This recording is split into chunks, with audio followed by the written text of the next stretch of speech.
Before supermodels, there was Margaux Hemingway. With her name, height, and a face like hers, she was destined to be a star. Sadly, her fate was also seemingly sealed, for her family not only inherited their famous last name as a granddaughter of the infamously volatile writer Ernest Hemingway, Margaux and her entire family were also plagued by the so-called Hemingway Curse that eventually claimed her life. If you want to know what that is, stick around as we delve deeper. In the world of fashion and entertainment, few names have shone as brightly as Margaux Hemingway's. Born Margaux Louise Hemingway on February 16, 1954, she emerged as a striking and ethereal beauty that captured the hearts and imagination of millions. Yet behind the glamour and success lay a life marked by turbulent personal battles, addiction, and mental health struggles. Margaux Hemingway's journey began in Portland, Oregon, where she was born to Jack Hemingway, the eldest son of the legendary American author, and his wife Pauline, or more known as Puck. Growing up within the illustrious Hemingway family, Margaux was undoubtedly influenced by the literary legacy that surrounded her. Her grandfather's unparalleled contribution to American literature was both a source of pride and a heavy weight to bear. As a child, Margaux was a striking beauty, foreshadowing the modeling career that would later thrust her into the limelight. Her towering height, standing at 6'1", and her mesmerizing blue eyes set her apart from her peers. It was clear from a young age that she possessed the raw material for fame and fortune. A picture-perfect family, they seemed, but behind closed doors, it was a different story. In reality, the Hemingways were falling apart at the seams. Her mother supposedly had never fully loved Margaux's father, a rejection that was dealt with by heavy partying and drinking that the children greatly suffered and was traumatized from. By the late 1960s, they'd had 3 girls, including Margaux's older sister Joan and her much younger sister Marielle. But growing the family did nothing but intensify their dysfunction. Another solid example of why you do not stay together for the kids. Would it have changed the course of their so-called fate? Perhaps, but we will never know. When Margaux's troubled grandfather Ernest took his own life on the family farm in Idaho in the summer of 1961, this sent shockwaves through the world, but even deeper damage to their family.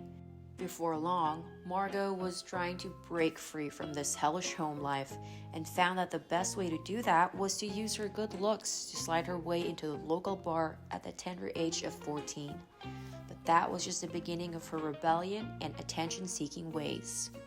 According to Margaux's younger sister Marielle, Margaux went out at all hours of the day or night, skipping school to go party with her friends, and was already known for downing copious amounts of booze to get her by with whatever she was going through.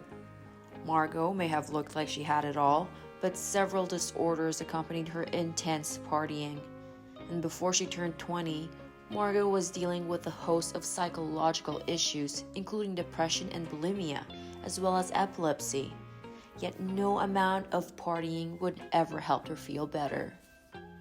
She was in her late teens when Margaux decided to embark on a modeling career and pave her own way by moving to New York City, the epicenter of the fashion world.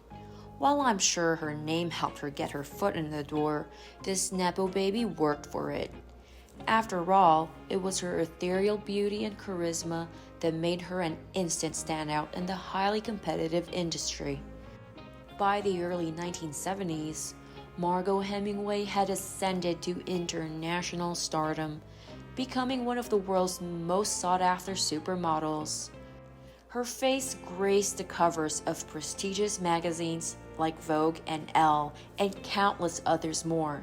She was the epitome of 1970s glamour, and her distinctive look became iconic. The fashion industry, with its exacting standards of beauty, had found its new muse in Margaux. Unfortunately, she also caught the eye of a predator. The wealthy middle-aged restaurant heir Errol Watson spotted the 19-year-old at the hotel and couldn't tear his eyes away. Watson and Hemingway's chance meeting turned into a whirlwind romance, and after 4 months, Margaux had moved into his Manhattan apartment. Nowadays, that surely won't fly, but back then, his money made people turn a blind eye. Of course, for Margaux, this wasn't just a move for love. She hasn't forgotten her modeling aspirations, and she knew that Weston would be able to help her. As an older, wealthier man, Weston had a lot of power over Hemingway, and she once admitted just how disturbing their relationship got. While Hemingway was looking for gigs, Weston assumed a position as her manager and started dictating the clothes Hemingway could wear, and took great pains to critique everything that was imperfect about her body, preying on her obvious insecurity to control her.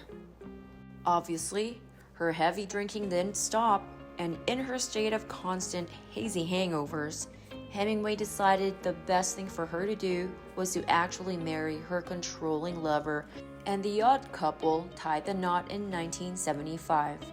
Big surprise there, it didn't make anything better. And in just 3 short years, by 1978, the couple had officially divorced. While her personal life floundered, Hemingway's career hit an all-time high.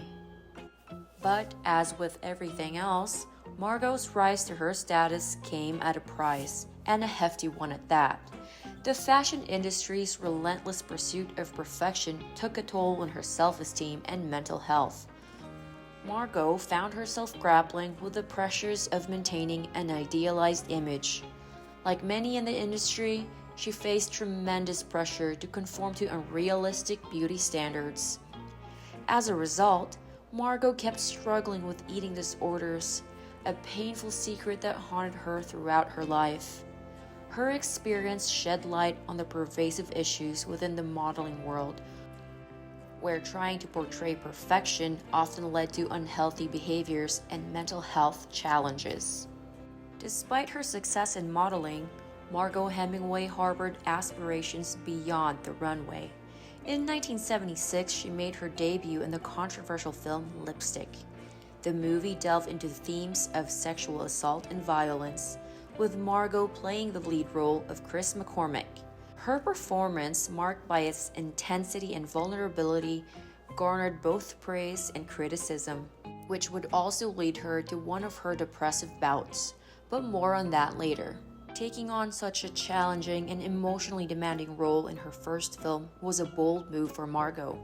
It revealed her determination to prove herself as more than just a fashion icon and a pretty face. Lipstick served as a turning point in her career, opening the door to the world of acting. However, things did not go according to plan. While in talks to star in Lipstick, Margaux suggested that her 14-year-old sister, Marielle, play her on-screen sibling. It was a good gesture on her part, one that was not rewarded, because when Lipstick came out, critics largely tore Margaux's acting style and performance, and compared her to her younger sister, who they said was the new it star. Because of their age difference, 7 to be exact, Margaux and Marielle were never close. The younger sibling also did not approve of Margaux's partying ways and was distant. But what really drove the wedge between them are the similar features that kept getting them compared to each other, so much so that it became a full-on rivalry between the two. Marielle even admitted to hating being mistaken for Margaux. And when her star power took off, Margaux's response was the definition of self-destruction. Overcome with insecurity about her little sister upstaging her at her own game, Margaux Hemingway descended deeper into substance use. Meanwhile, her relationship with Marielle went from vague, childish jealousy to, as Marielle later put it, taking on adult dimensions. So while everyone experiences sibling rivalry in one shape or form, this was on another level. And poor Margaux's solution is to distract herself into another relationship. The elder Hemingway married the Venezuelan director Bernard Baron Fouché, whom she had already been constantly connected with since her first marriage. As with so many things concerning Margaux, the newlyweds had flashy beginnings and moved to Paris to live a glamorous life. Because things are much more complicated than it seems, and no running away from it can help her escape what was looming over her head. Margaux Hemingway's personal struggles were a reflection of the complexities and challenges faced by those who carry the Hemingway name. As she navigated the demands of fame and weight of her family's legacy, she turned to not only alcohol, but illegal substances as a coping mechanism once again. Throughout her life, Margaux battled alcoholism and addiction. Her attempts to escape the pressures of her career and the burdens of her family history pushed her into a perilous cycle of these substance abuse. These issues strained her relationships and took a significant toll on her physical and mental health. In 1984, Margaux Hemingway's life was dealt a devastating blow when her half-sister, Joan Hemingway, died by suicide. This tragic loss compounded Margaux's own mental health struggles, deepening the emotional wounds that she carried. It serves as a stark reminder that even those who seemingly have it all can grapple with inner demons and profound sadness. Despite her personal struggles, Margaux still continued to pursue her acting career. She appeared in several films and television shows, including Killer Fish and Double Obsession. While her acting career did not reach the same heights as her modeling success, it demonstrated her resilience and determination to overcome adversity. In the 1980s, Hemingway tried to take another stab at Hollywood, working on the 1982 comedy They Call Me Bruce, and in the ensemble romantic comedy Over the Brooklyn Bridge. Although it didn't get the attention she was hoping for, it did seem like things were back on the right path. Sadly, seemingly with a curse chasing her down, Margaux got into a horrific crash on the slopes while skiing in Austria. Her injuries debilitated her for nearly a year, but more than that, her recovery caused her to gain 75 pounds, pushing her to almost 200. For someone who struggled with body images issues her entire life, it was enough to send her over the edge. Though in later years of her life, Margaux Hemingway became an advocate for mental health awareness, and she used her platform to show the challenges that she and her family had faced. Nothing much could survive in Margaux's head and heart at this point, and so once more her marriage crumbles. In 1985, she divorced her second husband and struck out into the single life, trying to scrape by on her own. But all this did was push her further into a downward spiral that she will not be able to escape until the very end. She became so down and mentally crippled that the model was forced to admit something for the very first time in her life. She needed professional help. So in 1987, she checked into the infamous Betty Ford Center, but all seemed like a temporary band-aid to a bigger problem. While it seemed to help with her addiction, it still did not address the underlying issues of her mental illnesses. When Margaux Hemingway came out of the center, she definitely looked and acted the part of a changed woman, and had her body back, or as society would call it, supposedly healthy. Hemingway was so sure that now that she had done all this work on herself, her second comeback would be a snap. But deep down, she put too much unrealistic pressure on herself, and so when this didn't come to fruition, her depression came barreling right back. Worst part is not having a support system. In fact, she never had a good relationship with her parents.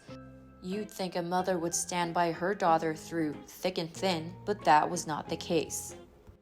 Ever since Margaux had started booking regular acting gigs, she had visited her home less and less, and the pair were almost completely estranged after Margaux's rehab stint, and it would be another tragedy that would bring them back together. Hemingway's mother was diagnosed with cancer, and the matriarch had to undergo a battery of tests and treatments. And in 1988, at almost the last moment possible, the mother and daughter finally reconciled. Buck passed shortly after, and Margaux was down one more loved one.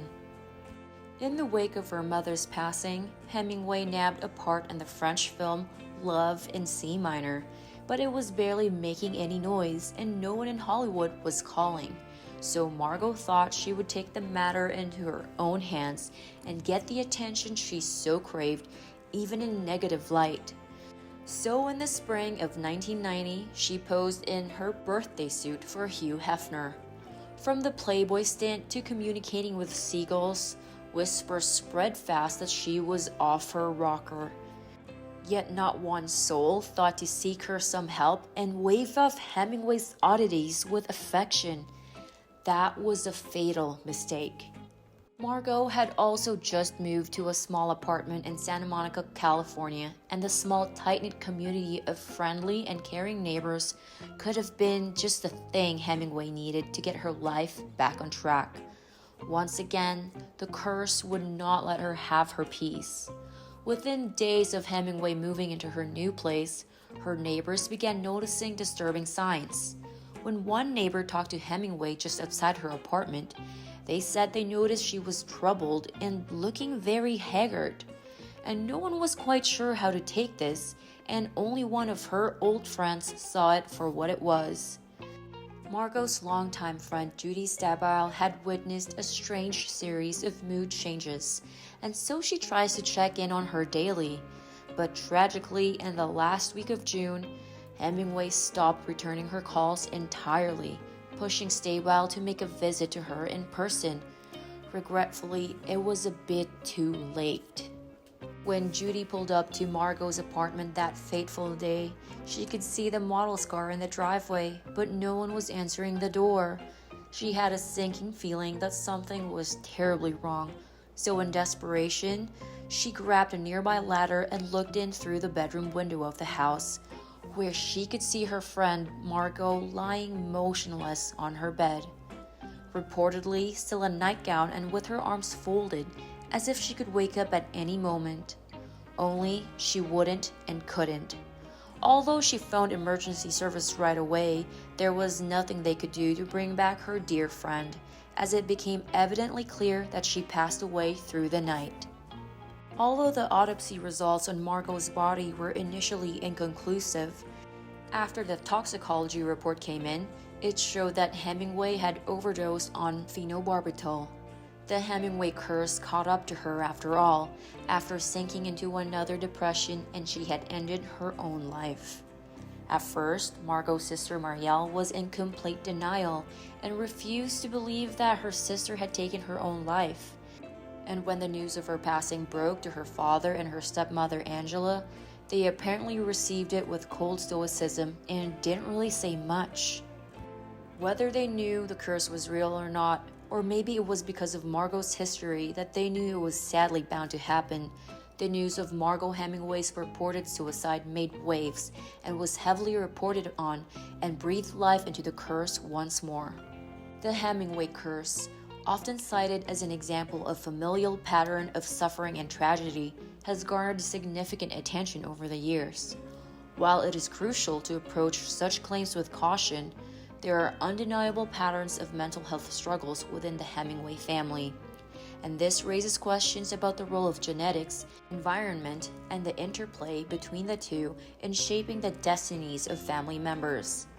Although her grandfather Ernest had the most infamous passing when she was just a child, an incredible amount of Margaux's relatives perished the same way as the years passed by, a total of 7, including Margaux herself. Whether there really is a curse or it's something ingrained in their DNA, you decide.